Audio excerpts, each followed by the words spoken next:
The following may not be suitable for all audiences. Viewer discretion is advised. Ex-cop seeks plea bargain for homicide in love triangle. Lawyers representing a former police inspector charged with a homicide of a pastor who was allegedly involved in a relationship with the same woman he was involved with have entered discussions with the Office of the Director of Public Prosecutions, DPP, over a possible plea deal. This was revealed as former acting inspector Neil Warner Paul's case came up for case management before Justice Hayden St. Clair-Douglas on Wednesday. Warner Paul's lawyer, Russell Warner, said correspondence was sent to the DPP's office requesting consideration of a plea bargain and that he and his colleagues were awaiting a response. Prosecutor Fiona Neal Monroe confirmed receipt of the correspondence and assured Warner that it was being considered expeditiously.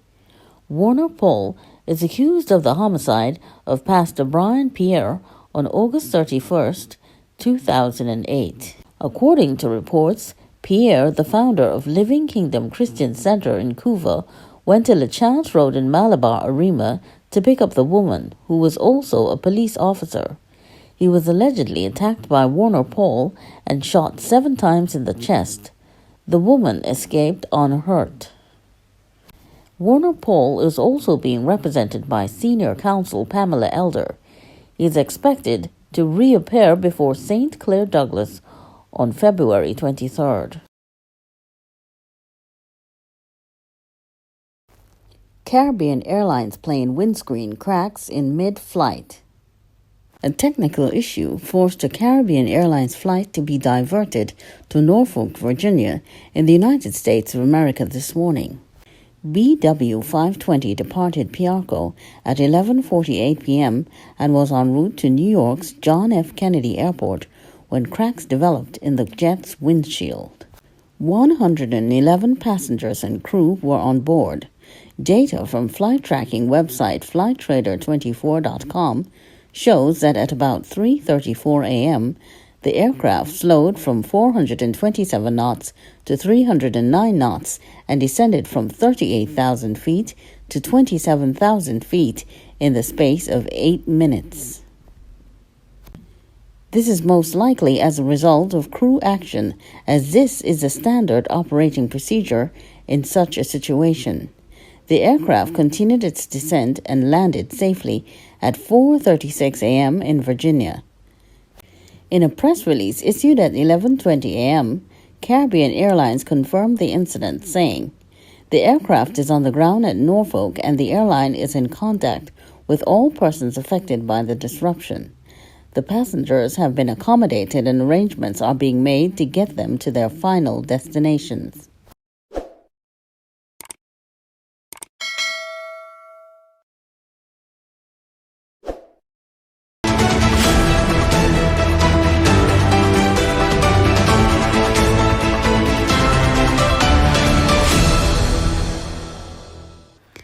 The T&T Police Services TTPS Departmental Order of 2019 includes the use of tear gas, and if there are concerns about this affecting children, parents must be concerned about not putting their young children in harm's way. Prime Minister Dr. Keith Rowley made these points in Parliament yesterday in response to queries from United National Congress MP Rodney Charles. Charles initially asked Rowley if there is a use of force policy that includes the use of tear gas as a crowd control measure.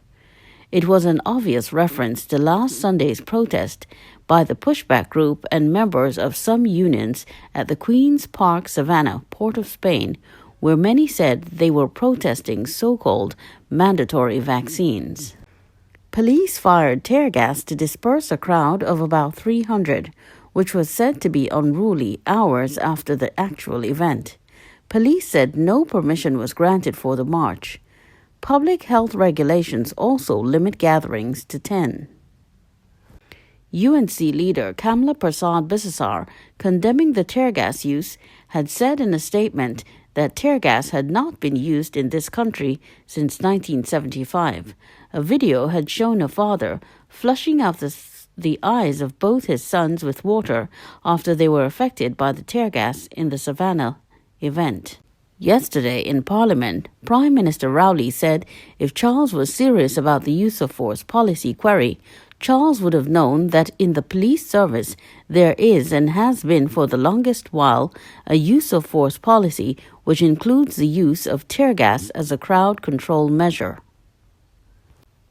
Prime Minister Rowley pointed out that TTP's Departmental Order 126 of 2019 includes the use of force policy, and that addresses tear gas use by the Guard and Emergency Branch.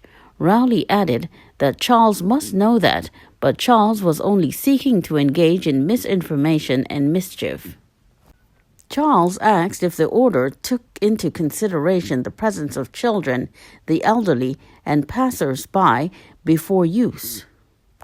Prime Minister Rowley responded, "I don't know if any young children who find themselves making decisions to go out and break the law, causing police to fire tear gas at them. If you're concerned about your young children that you have, you as a parent must be concerned about not putting your young children in harm's way." On Tuesday, former Police Commissioner Gary Griffith, who was in charge of TTPS in 2019, took issue with the police's use of tear gas last Sunday. He sought to make a distinction between that and the 2020 incident when tear gas was used on a group of protesting Nelson Street youths coming through Port of Spain heading for the Red House. However, another Savannah protest is being planned for Saturday. On Tuesday, First Wave Movement leader Umar Abdullah sent a reminder to media that he had notified Acting Police Commissioner McDonald Jacob of last Sunday's pushback action. In his letter to Jacob, he'd also said the First Wave group would have similar peaceful demonstration at the Savannah this Saturday against vaccinations and safe zones. Abdullah's letter stated that he had requested police presence at both events to ensure all public health protocols were observed and maintained.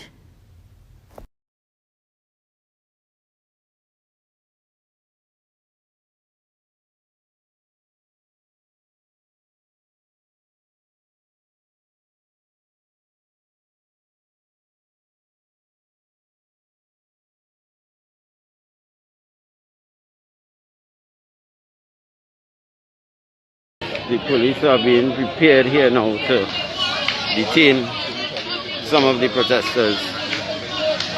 They were told to disperse, but they didn't. So this may be the result. We are here on standby.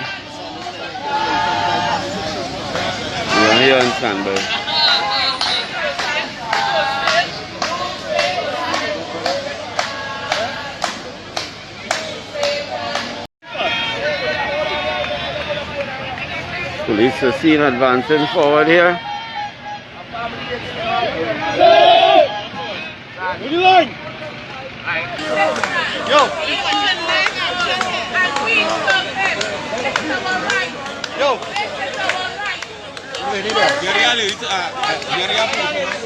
No, you can search how you want one. Just take and put on the bus.